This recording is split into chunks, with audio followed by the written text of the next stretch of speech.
What is up, guys? It's Verns back again with another Supercoach video. This time we're going to do a bit of a preview for the coming week, and I do luckily have here a special guest. It is Corey, known by DR, the ladies' man, Blackledge. How you doing, Corey? Good. Awesome, awesome. So, Corey, you had a monster week. Tell me about it. Yeah, so I scored 546, which was pretty good. Yeah, And I had the trade-ins of Shannon Scott, J Rob, and Gary Clark. beautiful, beautiful having a boost there. And where did it land you for the week? In the end, it was fourth for the week. Yeah, no, that's beautiful. That's such a good ranking. Yeah, obviously, me and you, we've talked a lot, and we talk every single week about our trades, about the games, about Supercoach. Both just love it, and we can't get enough of it. And I was pretty hyped because I really thought you had it. I really thought you had it. And 5 points you missed out on by, but look, it's still a great score, and what a great round. So, congrats there. I mean, how much did you go up in the rankings? Where you sitting? I think it was, so I'm 134, so I think it was 133, so halved the rank because of Nice. the good week. Yeah, that's beautiful. I mean, look, get a few more of these good weeks and we can really make a climb. Like, as I sort of talked about in my weekly, like, I'm only about 100 points away from the top 10. I know you're not too far behind me, so we can string together some good weeks and we're gonna, fly up the rankings. So, cheers, hoping. Hope so. Yeah. Okay, guys, just quickly did a little edit in there just because I wanted to make sure me and Corey we were doing fine, and I probably should have tested that before we jumped into it, but I didn't, so I wanted to make sure I tested it now before we got an hour in. So, look, what we will go over is just some quick injury updates. I'm sure most people are already on it already, but we do have Williams who'll be missing at least game one. We have Clintman who was actually sick. It was just dubbed an illness that he missed training, so doesn't mean he's going to miss the game, but I'd be pretty wary there that he's going to miss the game potentially. And obviously, double game week, missing one game on Clintman's probably not worth holding him at that point. And then obviously, we have the other big news that we have Wardenberg still out with the concussion, so very good for those that are interested in Gak. And finally, Wiley. So, I mean, look, pretty noticeable names there. I mean, how does that affect you, Corey? Only with Wiley, so hopefully maybe have to trade him and then maybe bring him back for his round 18 double. Yeah, yeah. I mean, that's the annoying thing with him being that Adelaide player too. We don't have many options for that round 18, and to have to get rid of him this round, look, as much as he hadn't been good, it's still pretty painful, unfortunately. Sure is. Awesome. So, look, that's just, I guess, some quick injury updates. I think the most important thing with these injuries that it affects is actually the two Gak attacks. So, we obviously have Kansas Gak and we have Southeast Melbourne's Gak. Do any of these float your fancy, Corey? No, not really.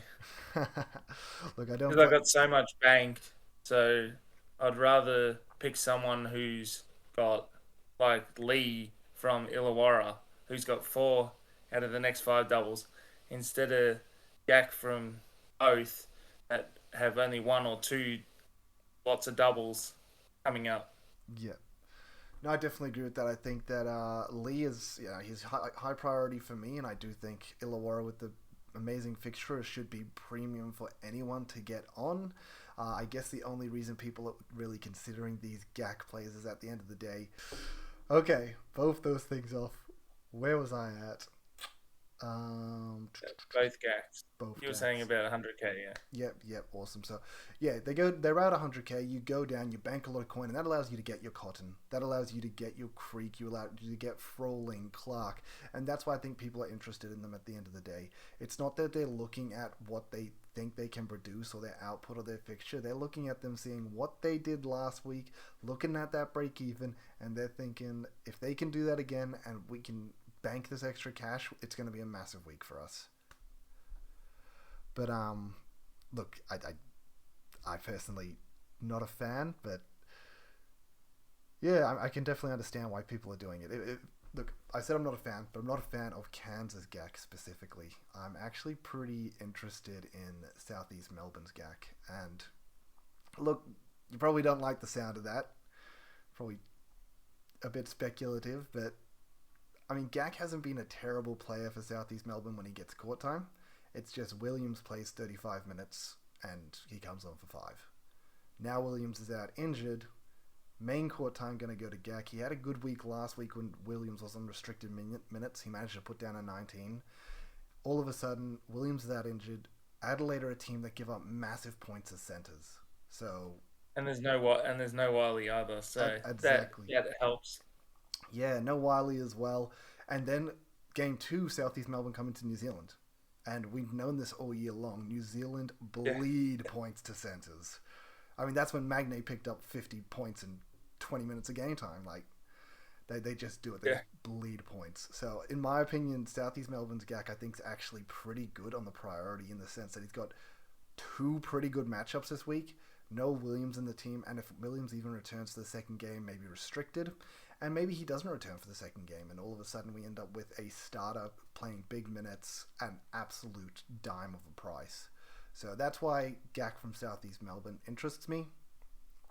I mean, yeah, did I convince you at all, Corey, or are you still passing? It's still good, but I just think I just want to prioritize other areas where that if it goes wrong, it's hard to trade out of as well. If it goes like a Aldrich style, if he still gets the minutes but doesn't score, it's hard to trade to anyone if you don't have any cash is the problem. Yeah. Look, my plan is to hold him mainly for 2 weeks. I'm going to bring him in, hold him for 2, and then I'll worry about him after that. But look, when I compare the 2 Gaks at the end of the day, obviously Gak from Cairns does have Warnenberg and Clintman out, which definitely is a positive for him. The only problem I do find for him is they've only got the 1 double. So what, you bring him in for 1 double, and then you trade him out next week. My question to most people is, do you actually have the ability to do that? Like, do you have plans for next week's trades? What are you looking at? Like, if I look at my next week's trades, if I bring in Gak from Cairns and then have to trade him next week, that means I get stuck holding a McCall or I get stuck holding a Scott for an extra week that I don't really want to. Yeah. And that's just not ideal. So, look, Gak from Southeast Melbourne, it's 2 doubles in a row. It's a bit of extra time, and it actually sets me up nicely for when South Melbourne's doubles end. There's not really anyone else I really want to trade out at that stage. So he actually falls in a good trade time for me because I can trade him out sort of for free. So yeah, definitely. So yeah. So back, guys. Sorry, just doing a quick little edit there again because I wanted to bring up the screen share for us. So we do have in front of me my current team. These are actually trades I'm going to be looking at for the week. Me and Corey did have a little talk about this beforehand, but look, I was pretty excited for the idea of Gary Clark actually getting suspended. Honestly, it's one of those things where if he got suspended, I'm one of those few players, in my opinion, with a boost.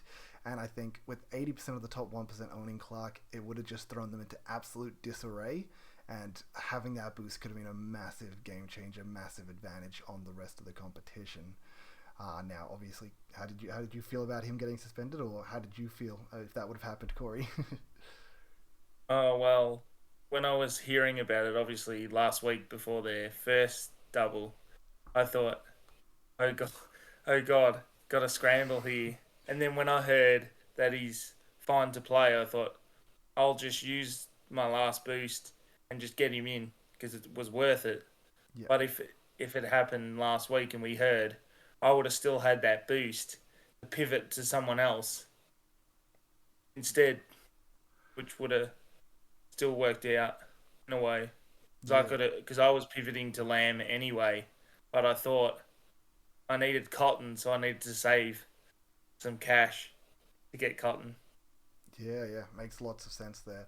I mean, look, in our Podmasters chat, everyone was scrambling, and a lot of people sided to Cheatham. And in reality, I actually would have done a sideways to Cheatham myself, but I was off driving originally, and I didn't actually see the news until 3 minutes into New Zealand game at that point, and I was like, well, I can't side with Cheatham. I guess I'll wait till the actual game and see if he's actually playing. Got lucky enough that he did end up playing, and unlike most of the other content creators, I just didn't get absolutely stung by the what if he doesn't play. So Yeah. I got a bit lucky there. But yeah, if it did come back this week, it would have been pretty good for me considering I had the boost. But yeah, I mean, look, it's probably not going to be relevant. I think his court date's the 2nd of February. I mean, at this point, I would assume he's just not going to get suspended. I mean, it's way too long. I mean, this shouldn't be something that's dragged on for this period of time if it's, severe. If this is something that needed to be addressed and he needed to get suspended, it obviously should have happened ASAP. And the point that it hasn't happened ASAP probably just tells me it's not going to happen. But look, if it does happen down the line, everyone I think's in the same boat because everyone owns him at this point. So not a big deal there.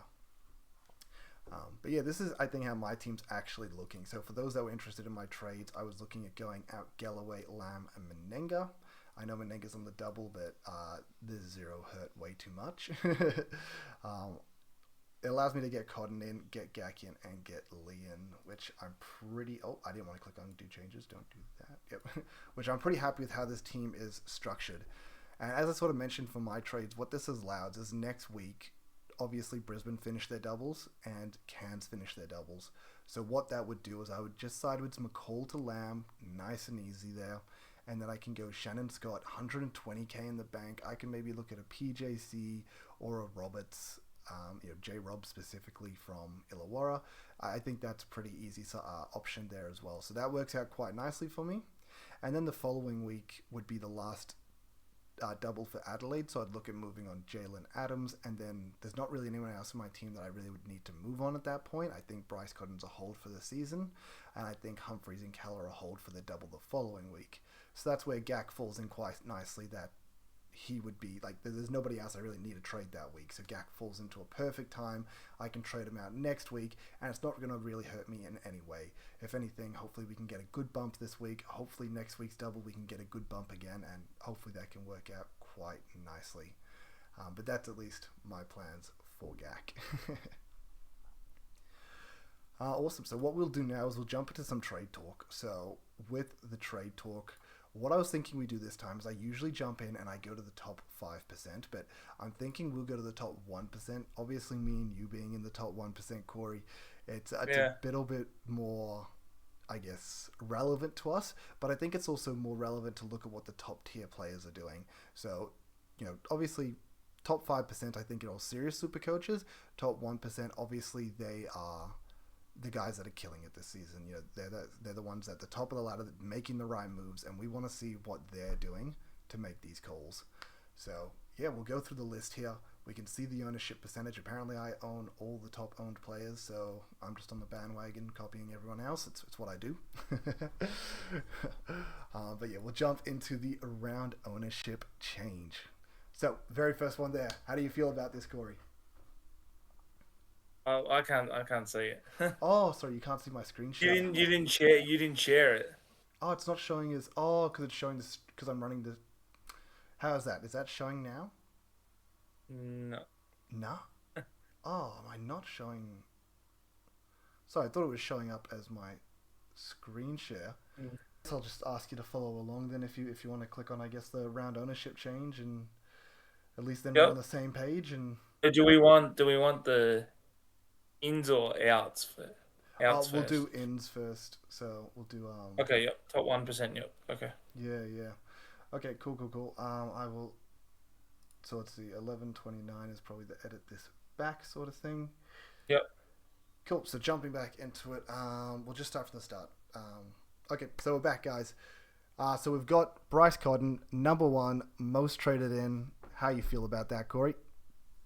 I think that's now I'm thinking about it. They've got 2 hard matchups, but I think over the 4 weeks, I think it's really good to bring him in because he's a good, obviously, captain option, and I think it actually will help you go good because there's so many people in the top 1%, so nearly half, I think half are nearly bringing him in just in just 1 week. Yeah. I mean, look, 55% own him. I mean, look, hard opponents. Brisbane, he's played them twice this year. He dropped 31 in the first game, 42 in the second. Not bad games, and I thought Sam McDaniel was doing a great job tagging him, but that's just sort of how Bryce works. And then he's played Sydney twice this year as well, where he dropped a 36 and a 66. So he's dropped pretty massive numbers against those teams, even if they are deemed... I mean, Brisbane, I would say hard opponent because Sam McDaniel's playing such a good lockdown role. Sydney, on the other hand, I don't think they're the greatest defensive team. They just like to play a more offensive-heavy team and score more buckets than you do, sort of thing. So outshoot you. And I think that's why Bryce can maybe shine But a it bit is more. also at Kudos Bank as well, so it's a hard Yeah. travel for them.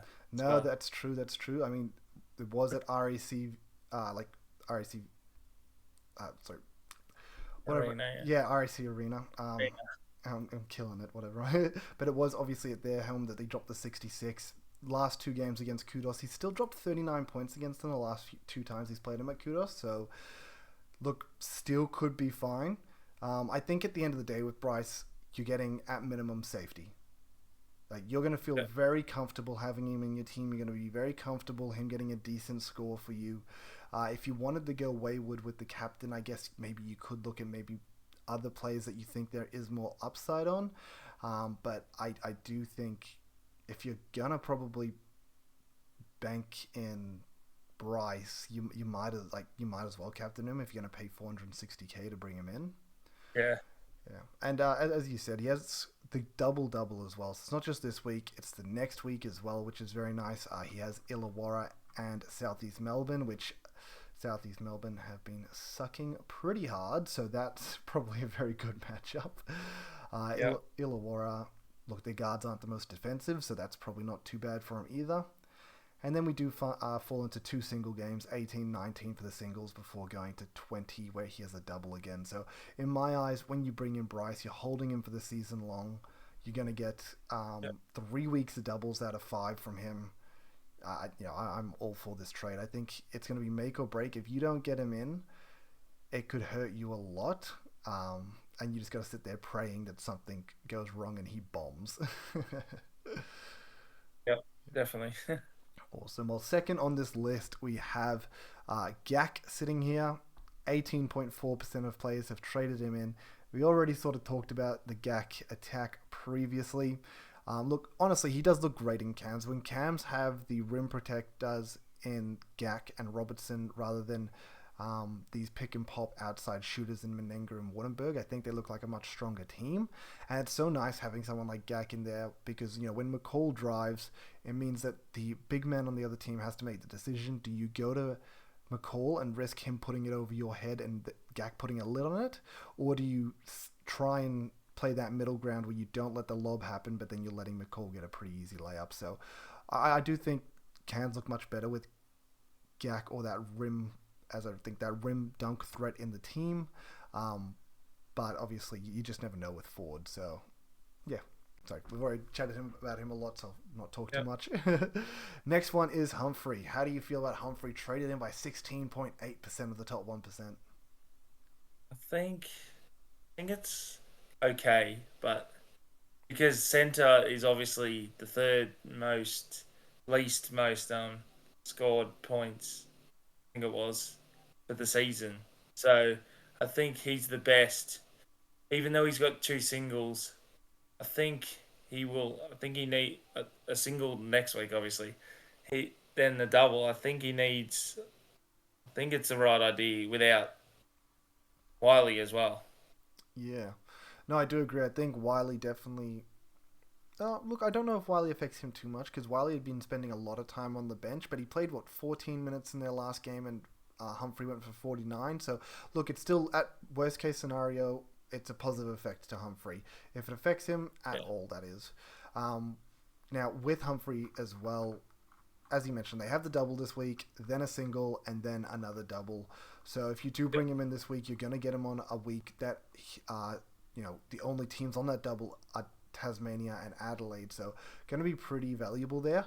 I think when you look at his opponents too, he's got Southeast Melbourne tonight without Alan Williams. Like, that just sounds like an absolute feast to me. Like, I don't know how he doesn't turn around and drop 40 on them. It's also, Yeah.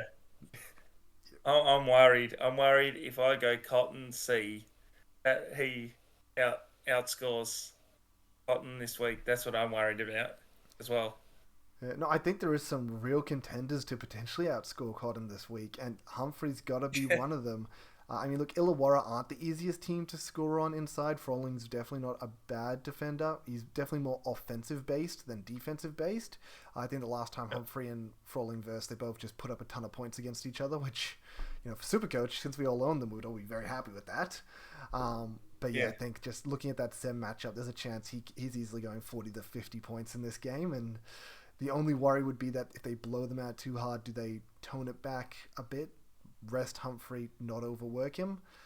I don't think so, but I guess it's always something in the back of your mind. And then, look, with this as well, he has Cairns the following week, who aren't really a strong inside team, so not bad for his single. But yeah, Humphrey, I think, is a really good pickup here, and honestly, he could be consideration for the captain choice. Now, the next one most traded in is Gak. 41 players have traded him into the top 1%, and 41 players own him, meaning he was 0% owned until this week. 16.8% have traded him in. And look, I've already talked about that decently in depth, why I think it's a good pick for me personally and why it's going to work for me. I also said, comparing the two Gaks, yes, the other one has a great break even. He's going to make money for you at the end of the day, but do you want money or do you want points and I guess longevity? Because you're going to get 2 weeks out of him at the end of the day rather than 1 week.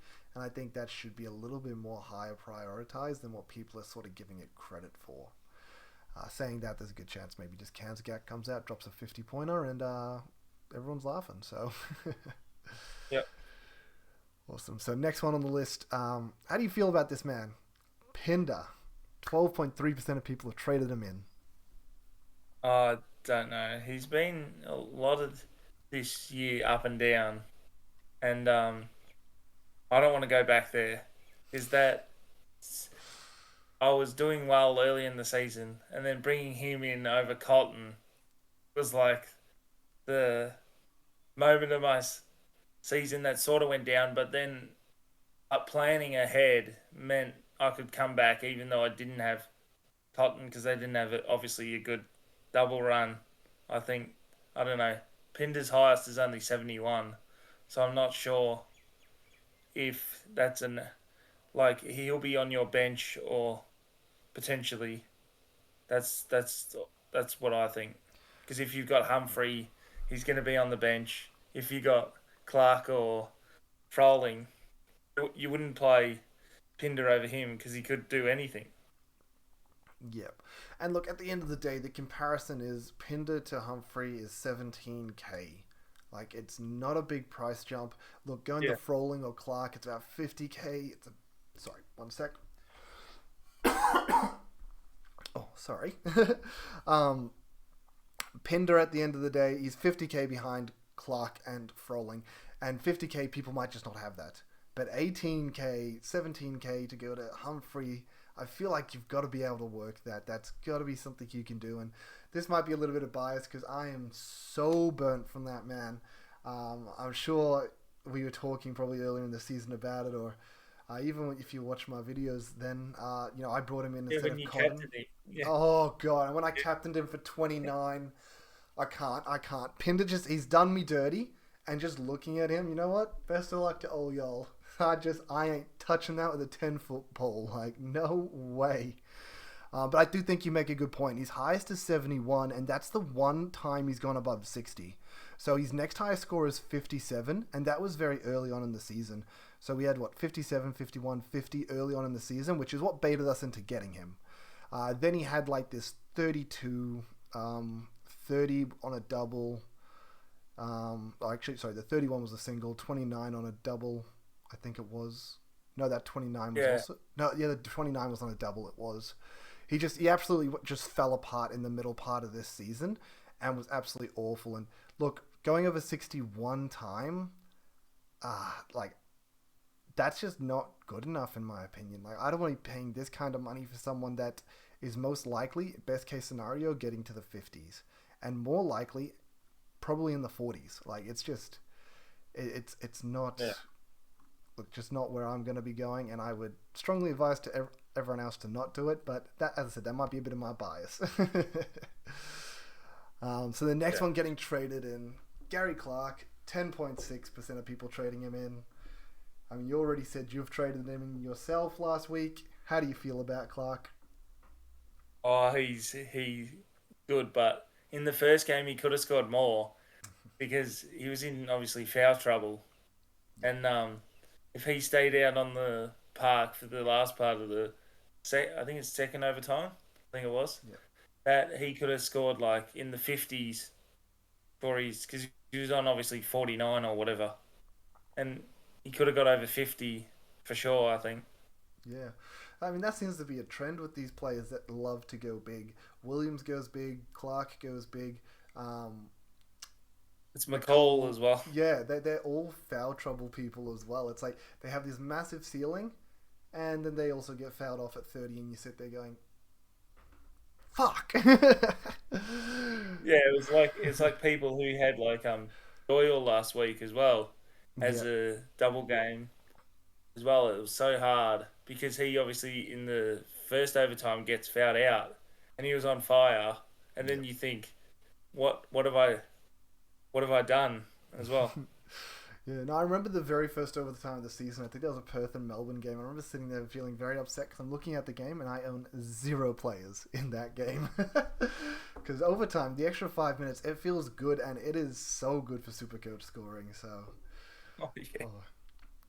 so the next trader then, Sam Froling, 10.2% of people traded him in.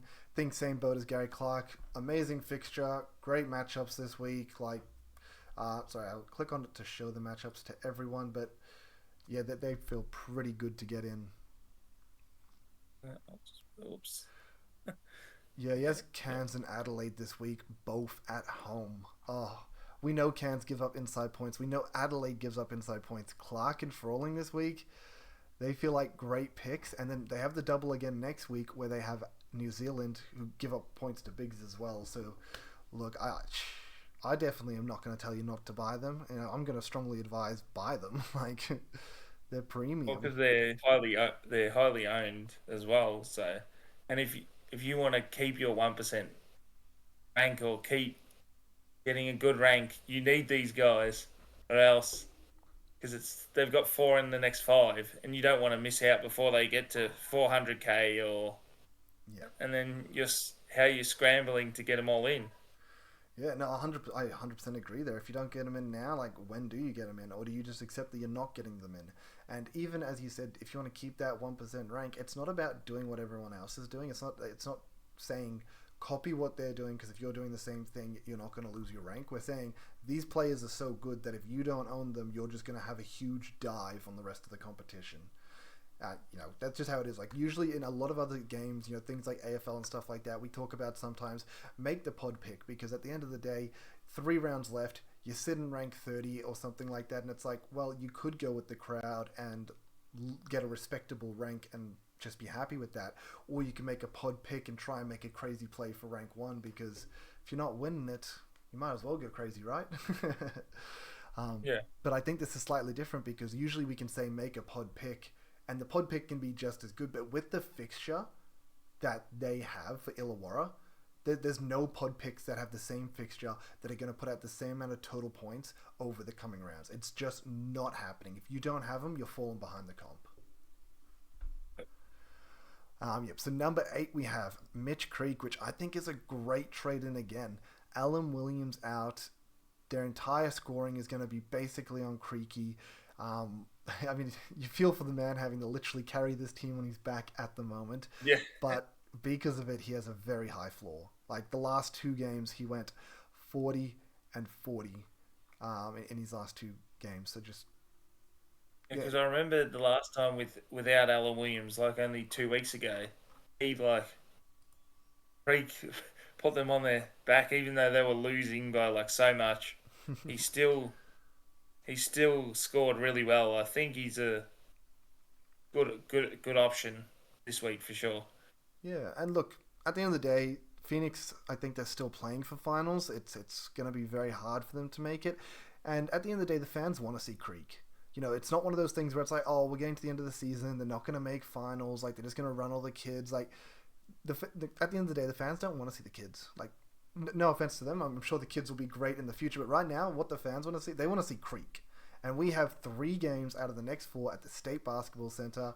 Personally, that's very local for me. That's where I play my local basketball at. And I live just down the road. So I was looking at getting it to some games, but found out I couldn't quite work it, unfortunately. But look, when you're coming out to something like the State Basketball Centre, that's obviously eastern of Melbourne. That's in the heart of southeast Melbourne, basically, for us. That's when Creek, should be on the court. The fans want to see Creek on the court. That's what they're paying these tickets for. And you'd hope that they step up for these fans in this game. I don't think they will. I think they're probably... look, they have Adelaide and New Zealand, so it's a pretty easy matchup this week as well. Like, this is the battle of the bottom 3 teams right now. They're winnable games. Their current form tells me they're probably not going to win. But you never know. Crazier things have happened. And I would expect Creek to, honestly, 35 points minimum. Probably looking at 70 for the week. Probably a very safe captain option if you couldn't afford to get Bryce Cotton. And I'd feel very comfortable with Creek in my team. And as I said, one of those reasons I almost wanted Clark to be suspended, because then I would have gone the Creek. Yep. I agree on that. Awesome. So next one in Justin Robertson. Now this one was a big man for you on the week just come. Sat on your bench, dropped 61 points for you, was it? Or 65? Yeah, something like that. He was in the first game, he was 9 points at half time, I think it was. Him, Froling and Clark, they were 9, 12 and 12 points. And then by the end he ends up with 40 Supercoach because it went to double overtime. And he was just so huge in those 2 overtimes. Yeah. Okay, guys, I'm back again. So sorry about that. I actually realized how I could get mine and Corey's cameras on the screen, and it's very silly of me. If I had to be honest, I was sharing the same screen I was trying to record when technically I could have been sharing my second monitor and recording the Discord monitor. I'm so silly. I'm so sorry, guys. As I say to Corey, I know for next time, so positives there. Yeah. But yes, looking at this team, Justin Robertson, he was so good for you. Honestly, so many people want him. He's come in at 8.6% of people have brought him in. That's decent amount in the top 1%. I thought it would be higher, but I think with the news of Wiley going out and there's being so many injury concerns that there's just been other priorities for people at the end of the day rather than getting Robertson in. Yeah.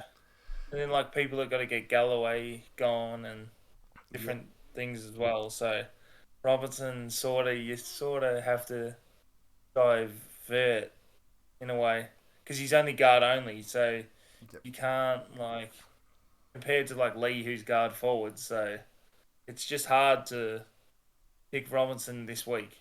Is the issue. Yeah, no, definitely. But with the way his price is increasing, it gets very, very annoying. But look, it's one of those things that I think the only way people would really work that is if, say, they had the PJC and they had Adams and they didn't really have anything else on their team to do, so they went an Adams up to Cotton and a PJC down to Robertson, and it's okay, that way you still get Robertson. But yeah, I went McCall to Robertson. Was it McCall to Robertson? Yeah, I think so. Yeah. Something like that. Yeah, look, that's just how it is at the end of the day. We have the high priority of Krieg, Clark, Froling. Some people are going towards McCall. A lot of people going on Cotton. We have these other higher priority picks than Robinson. And at the end of the day, I think Robinson's going to be great to get and stash on your bench with this amazing run. And that's what you've got. So getting him last week was absolutely premium for you. But for those that are looking at it this week, I can understand why they can't get him because there's just so many other things you got to deal with. Yeah, sure do. Yeah. So this next trade, it is Trey Kell.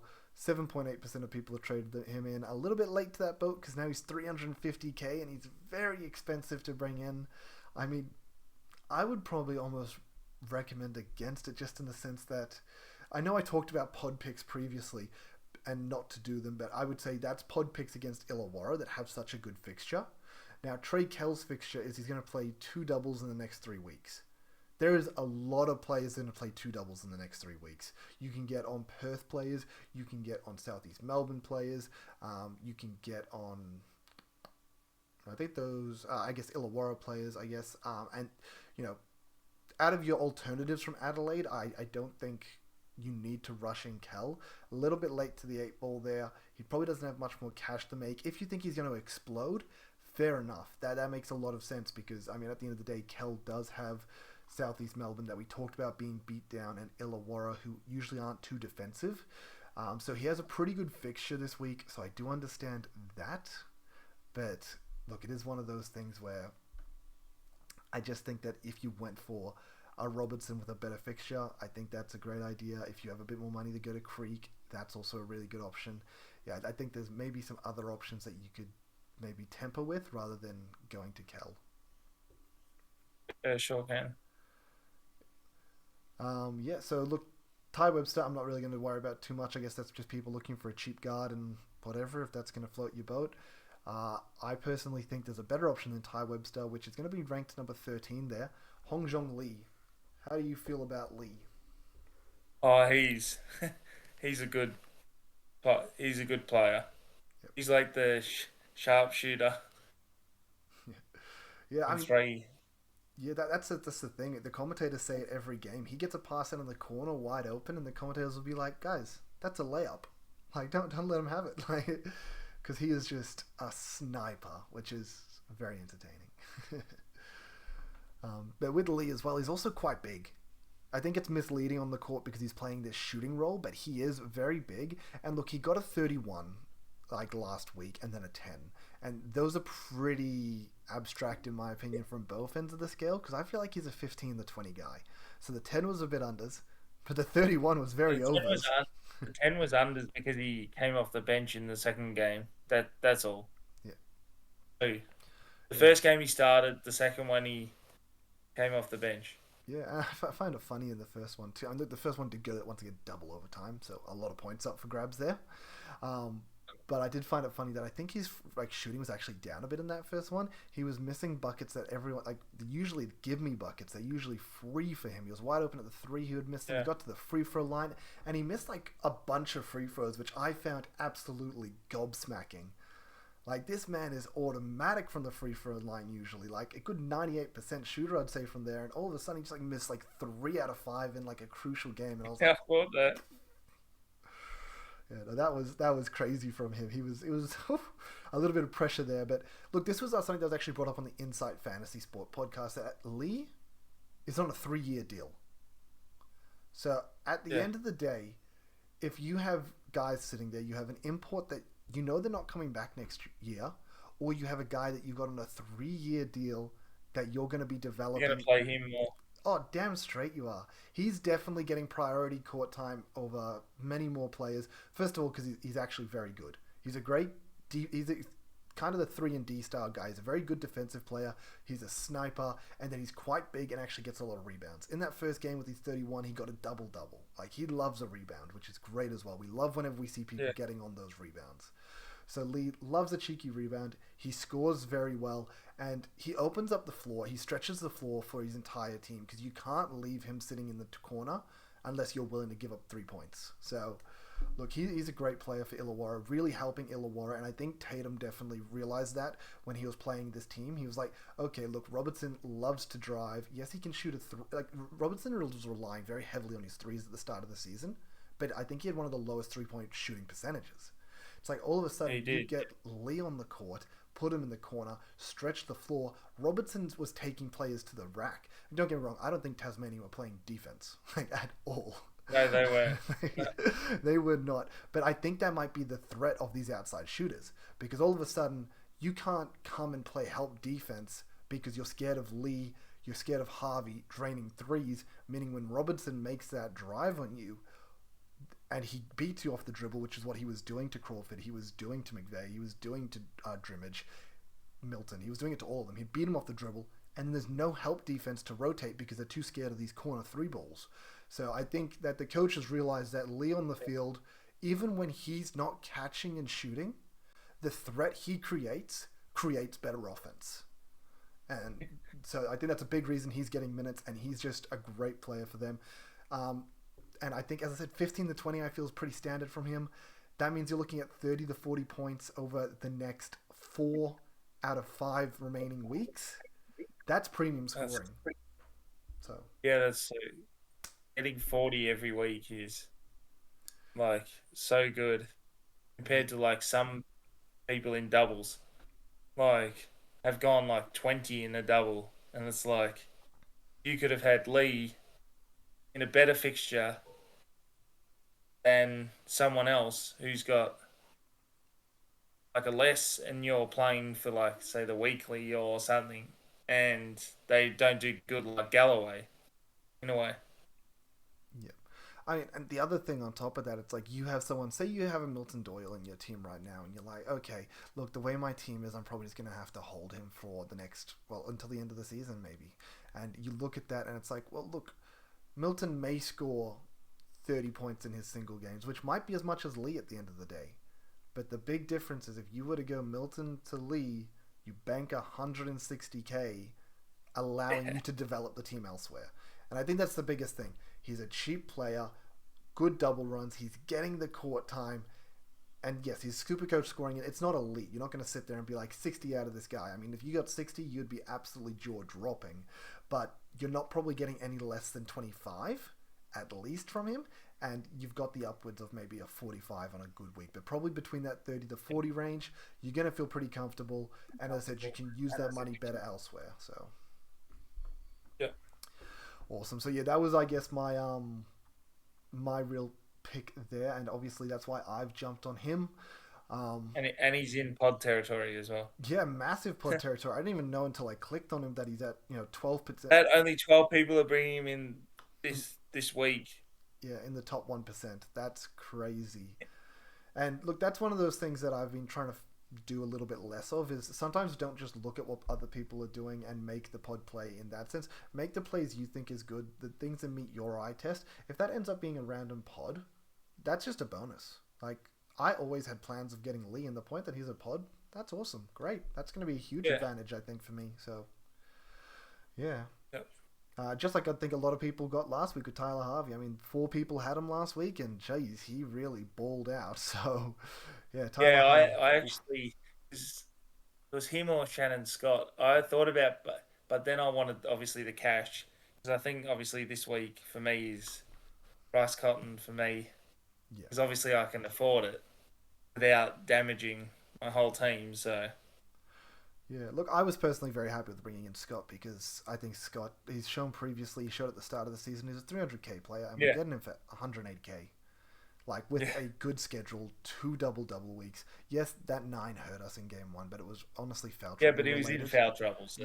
Yeah, that wasn't him being a bad player. He got into foul trouble, and that just happens. Game 2, he showed us what he is, and he scored 31.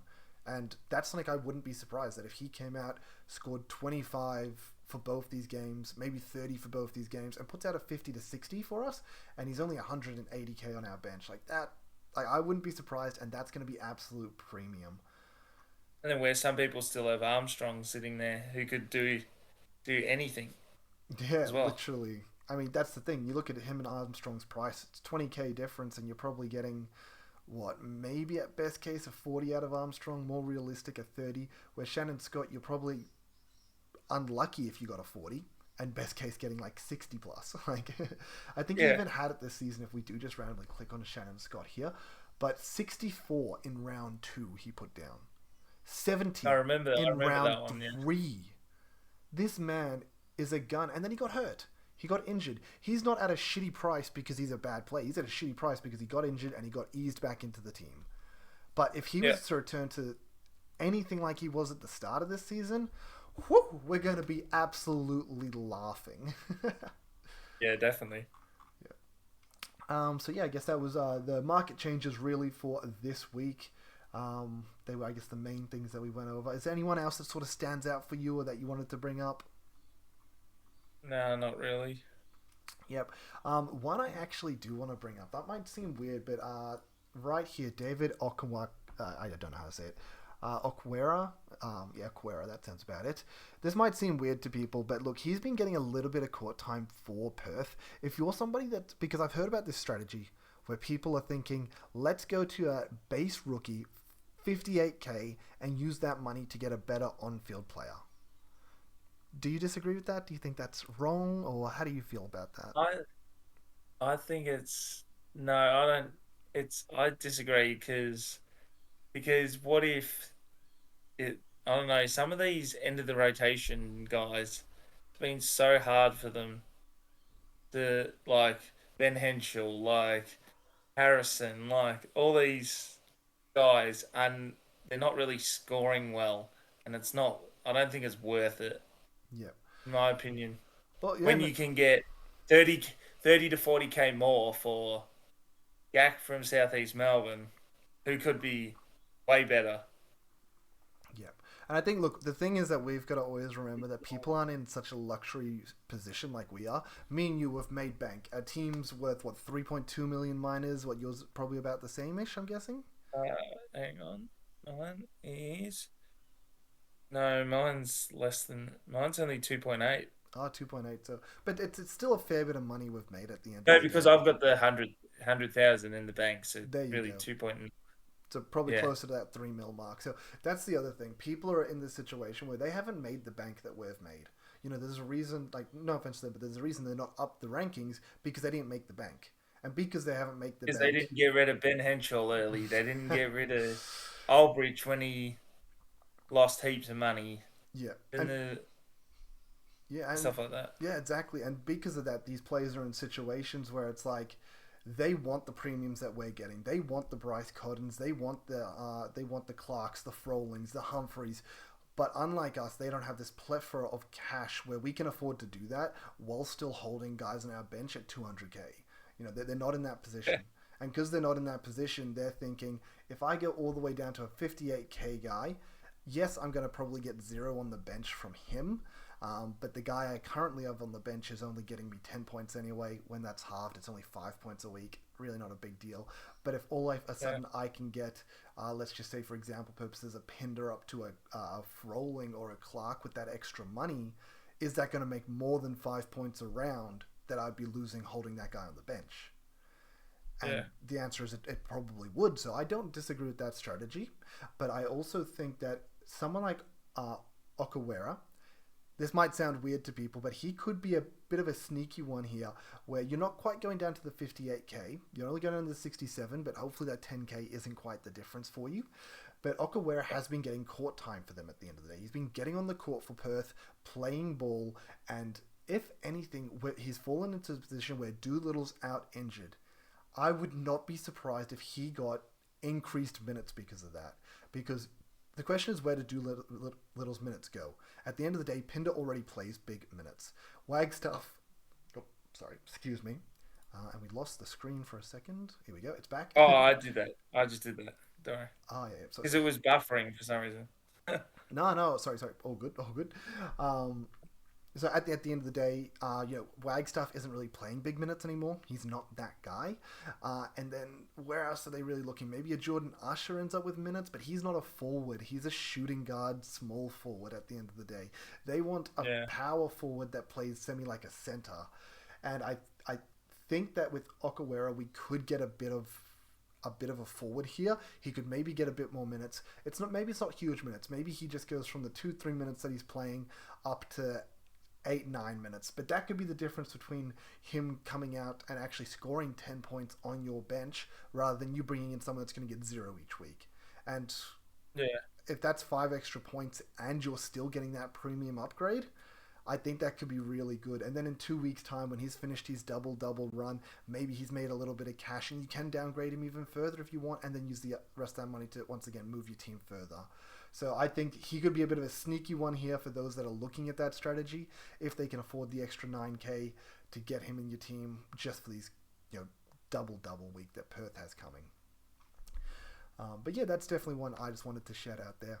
If anyone's interested. Um, Yeah, I mean, look, as I said, people in our situation where we don't have to go down to these players, very lucky for us.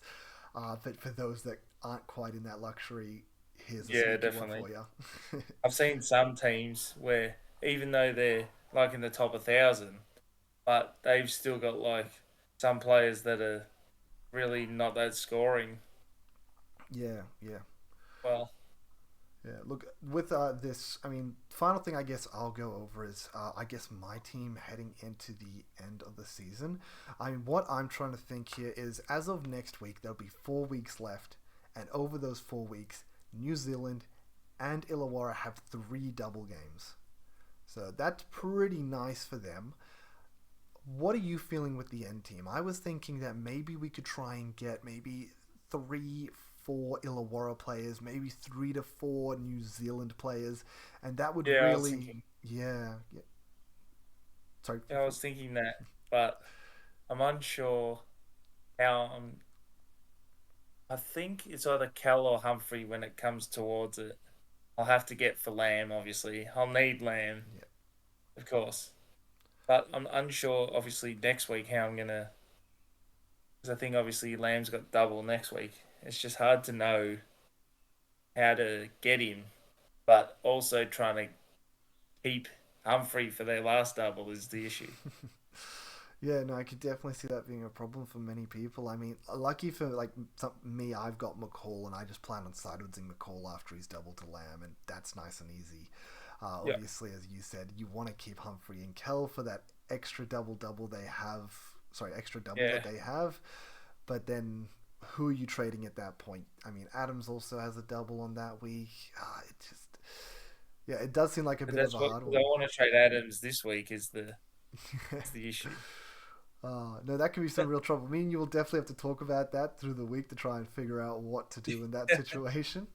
But Yeah, yeah, it's just it's tough because obviously Gary Clark's only forward only, and yeah, then you've 'cause there's no. It's annoying like how for hopefully next year they start adding like if someone plays a different position, you get DPP added. yeah, That's what should be because some have played like center, but then they're only forward only. yeah, yeah. No, Is the I do. I think that would be very helpful with Cheatham coming towards the end of this season to grab him in a center position. Look, yeah with me personally, it's one of those things where I'm thinking if I can get Clark, Froling, Lee, I wouldn't mind a Robinson for maybe 4 Illawarra players. And then when I'm looking at New Zealand, I'm thinking obviously you need Lamb. PJC's been a little bit speculative, so maybe him or Robinson. I'll maybe decide between the two. I would love to get Cheatham as well. Um, and then I'm finding this really weird position where it's like, what's the bench center I'm going to be holding? Because Froling will end up being my bench center for the last 2 weeks. Will be my on field center. But then who's a good bench center on Illawarra or New Zealand to sort of hold down that sort of fort? And I got to be honest, there is. I don't want to go back to Matthew.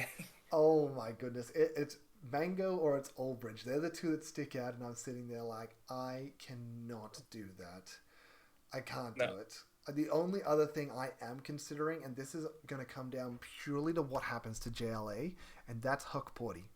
Huckporty has the very last week's double, so if I get to like yeah, I round thought about that too. 19, yeah, I don't mind bringing him in to sit on the bench.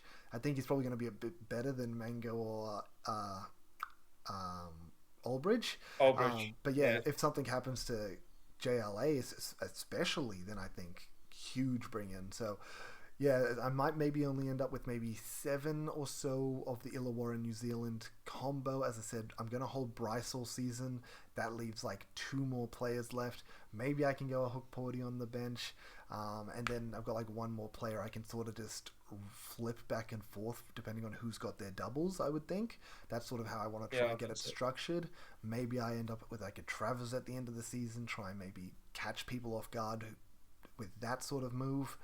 But yeah, that's sort of my Maybe plan towards. Delhi, maybe Oh Delhi. yeah, he's been on fire. Yeah, But yeah, I think that's a good way to look at it towards the end. Is if you can get these Illawarra and New Zealand players, maybe let's just say 6 for now. That'll hold down the fort. That can hold down your bench. That can hold down your on field, and then you can worry about flipping premiums out of the remaining 4 players to yeah, hopefully have a good run home. Um, But yeah, I guess any other things you want to go over, Corey, or anything like that? No, No, no. Any last words then for us to finish this off? just hopefully by the end I get to top 100 or even high, top 50 maybe. I don't know. Oh, look, cheers, hoping for it. But feel free to throw out your X there if you want anyone to come along and follow you there. What is it? Hang on.